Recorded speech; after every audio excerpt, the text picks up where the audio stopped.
Hello everyone, I'm making this video to tell you about a certain woman in the outskirts of Novigrad, as well as a few interesting details surrounding her. Param. The name is Julia, and if you've stumbled upon her, it was likely during the hunt for the initial pieces of the cat school Witcher Gear.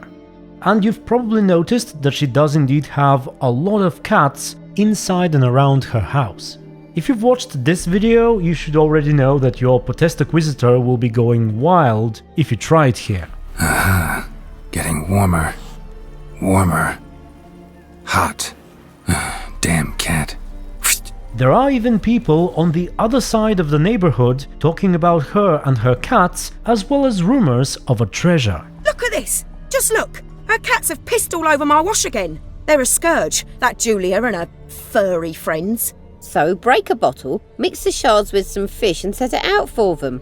They'll eat it and croak. Perhaps we could feed Julia the same. Good idea. We can finally see if there's any truth to the rumours about the treasure. Murderer! Robbery in Murderer! daylight! Guards! By the way, all this takes place in the Farcorners district, not far from your encounter with the mage and the witch hunters. Lovely speech.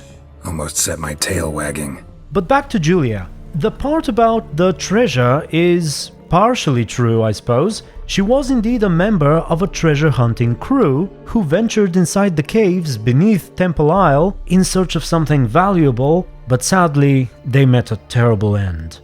Inside her house you can find a diary which will, if you haven't already, start the quest for the feline armor. But more interestingly, from it you can learn more about Julia's treasure hunting team, about how they heard of these ancient elven treasures beneath Novigrad, and it even references the illusion at the entrance, which you will have to deal with too. And it gets even better in the end. As soon as they make their way inside, the diary changes its tone completely. Apparently her crew was massacred by something or someone. She managed to survive, but was left mentally scarred. She couldn't sleep, and she kept seeing her crewmates, as well as the symbol of the cat, staring at her all the time. It's basically implied that she went insane. Further evidence of that can be heard by the way she talks to her cats. She calls them with the names of her dead mates, and she talks to them as though they're currently on the job. As soon as we find the laboratory, we will kick up our heels and live the high life. Tame that frown, Ryan. I've tired of Dungeons and Dragons both. Dicker, you clod. I told you to watch where you place those boats of yours. These are Elven ruins. There's a trap everywhere you step. Hey, Maxie. Are you certain this is the corridor? So these were probably some of the last things she told her crew when they were still alive. Another curious thing is that she mentions being unable to sleep, and we can see that her bed is all trashed, her doing perhaps, and also at night she would leave the house and go inside this one here.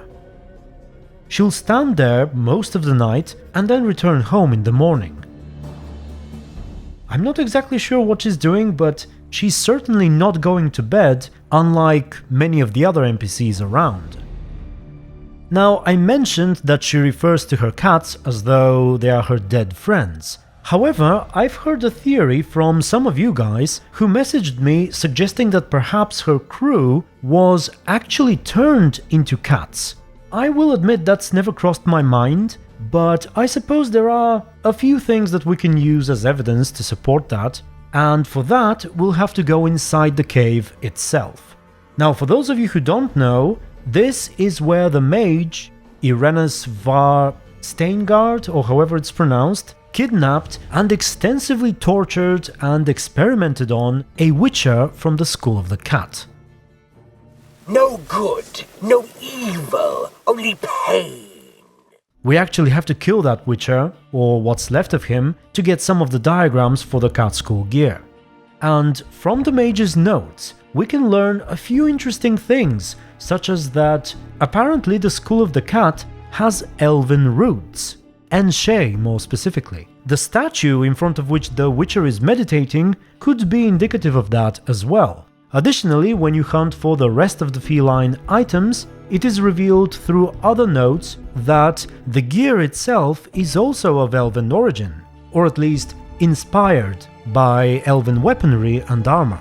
This is an interesting piece of lore. I don't recall any indications of that from the books, remind me if I'm wrong, but then again, the fleshing out of the different Witcher schools is more of a video game thing. I mean, the games actually invented most of the Witcher schools to begin with. You could even speculate that there are no other Witcher schools in the books, simply groups of Witchers who banded together over a common purpose or something, but that's a subject for another time. For now, let's go back to the meditation in front of the statue. It's being done on top of what looks like a pentagram, and indeed, when you read the mage's notes, it appears that the ultimate purpose of these experiments was to find a suitable host for a demon. Now, by the looks of the Witcher, he may have already been possessed, we don't really know, but what I do know is what this instantly reminded me of, and that is the cut content of the Devil's Pit.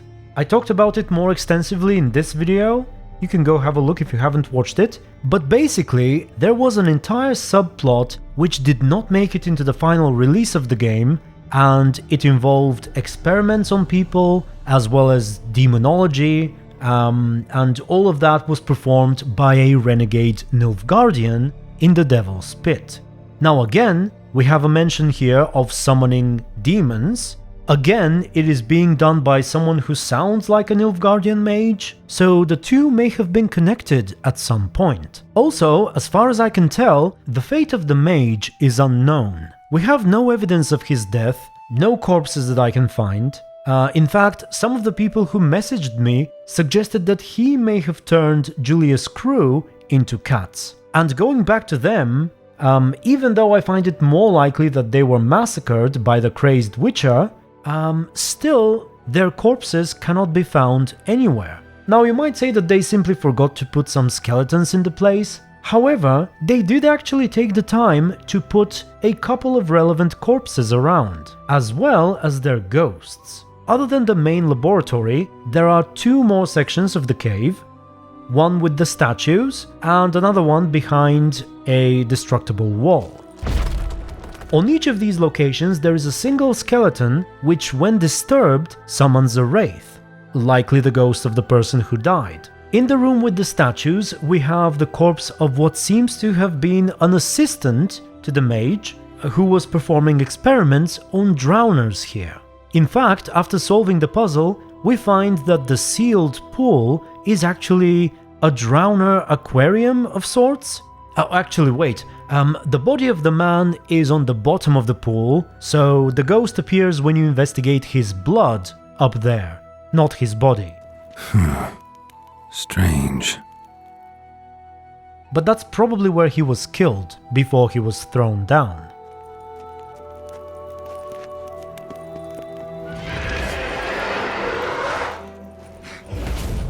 But in the second case, you actually interact with the skeleton, and this one belongs to the person who sold the mage his guardian golem, the one you have to fight when you enter the cave. I suspect both of these people were killed by the mage after their work was done, so that they never get to tell anyone where this place is or what transpired here. And again, the fate of the mage himself remains unknown. I suppose he may have been killed by the Witcher or the demon he summoned, or maybe he's just left out as he was originally tied to another storyline later on. And as far as the crew, it's difficult to say. When we visit the place, we find the Witcher locked into the main laboratory, and the key is sealed on the bottom of the drowner pool, in the pocket of the assistant's body. So if that's how things were before the treasure hunters arrived, they would have likely only fought the golem. But based on Julia's journal, it does seem like they encountered the Witcher. So I don't know, maybe the mage turned them into cats and then sealed the Witcher inside and went somewhere? Who knows? Let me know what you think is the best explanation for the whole situation. And I think that's all I had for now. Again, if you know anything more about Julia or her crew, or the mage or the Witcher, don't hesitate to comment down below. And Thank you very much for watching. Special thanks to my supporters and YouTube members. And until the next video, stay tuned and be good.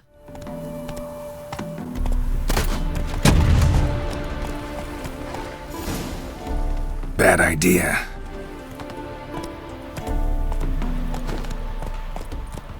Run away!